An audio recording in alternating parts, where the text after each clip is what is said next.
And I'm just going to start with a couple of quick comments about the big picture. This committee exists to serve as the foundation for our constitutional authority over the federal budget. According to our founding document, control over the federal purse begins, colleagues, in this room. Right now, Donald Trump and Elon Musk are making a mockery out of the constitutional authority I've cited with brazen acts of lawlessness on a daily basis. Trump and Musk seem to have gutted funding for cancer research. Folks in red states get cancer too. They've gutted higher education funding. We've seen students all over the Hill the last couple of days. Students in red states are going to suffer. And communities that depend on community colleges and universities as job centers and economic engines suffer too. Community health centers and rural hospitals teeter on the edge. Farmers are missing payments they're owed by the government. All of this is happening as a result of an unconstitutional power grab by the wealthiest man in the world, a man who paid for an election but received no votes. My view is senators can either stand up and fight, or they can beg for charity, as some already have begun to do, from those who are ripping our democracy apart. I wouldn't plan on that second approach working out for very long. Now I want to move to the resolution before us.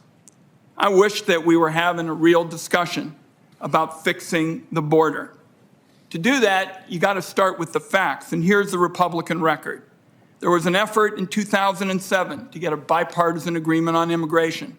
Republicans tanked it. There was another opportunity in 2013. A bipartisan bill even reached the Senate floor. Again, Republicans tanked it. Yet again in 2024, with an even more conservative proposal led by Jim Lankford, the Republicans tanked that as well. My view is Donald Trump doesn't really have a plan to fix the border. He's going to yell about the border. He's going to look tough while he's doing it. And apparently this committee is going to spend more than $100 billion of real money to help him with all that posturing. Now to the budget for today.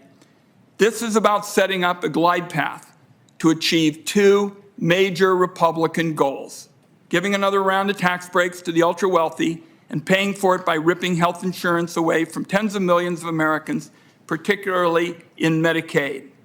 Now, Congress used to make bipartisan progress on Medicaid. We've got a lot of finance members around, and some remember that. That era of bipartisan progress on Medicaid, colleagues, closed in 2017 when Donald Trump first tried to gut it. He would have succeeded if not for a thumbs down from the late John McCain. In the days and weeks ahead here in the Senate, there's going to be an effort to keep the Medicaid cuts hidden behind the curtain, but they're going to come sooner or later. House Republicans have been floating documents talking about $2 trillion. According to press reports, House Speaker Mike Johnson is expected to release a budget with between $1 and $2 trillion in cuts to the social safety net, with the Medicaid program target number 1. And I'd like to just comment briefly on the comments made by my colleague from Idaho. What he's been describing on this nursing home rule, the Republicans would literally take the nurse out of a nursing home. It would eliminate requirements that nursing homes have at least one nurse on site 24/7. That proposal that apparently they're talking about on the Republican side is going to make it harder for seniors in a nursing home to get a shower, go to the toilet, or get their meals on time. I don't think this is where the country wants to go. I'm going to fight this every step of the way. This goes back to Gray Panther days. This is real business if you're talking about cutting senior citizens on nursing homes. The fact is, this Medicaid budget is what keeps older people and the vulnerable out of squalor and destitution. Medicaid pays for 2 out of 3 nursing home beds in America. It provides home and community-based care for millions more, which is essential for Americans with disabilities. Where are our seniors going to turn to when nursing homes no longer accept Medicaid? And it's an essential building block for kids as well. Medicaid is especially important, and senators know this because we are a rural institution. Medicaid is a lifeline.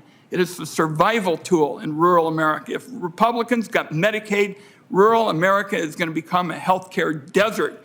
We're already seeing they're having problems delivering babies in rural America. To the vulnerable people whose lives are made worse as a result of these cuts, it's going to be cold comfort that their hardship allows some billionaire pal of some of these secretaries and Donald Trump to get a bigger yacht or more art for their private collection. We should not fall down on the job here. We ought to be defending the Constitution and making it possible for all Americans to have a chance to get ahead. We want people to do well. We appreciate it.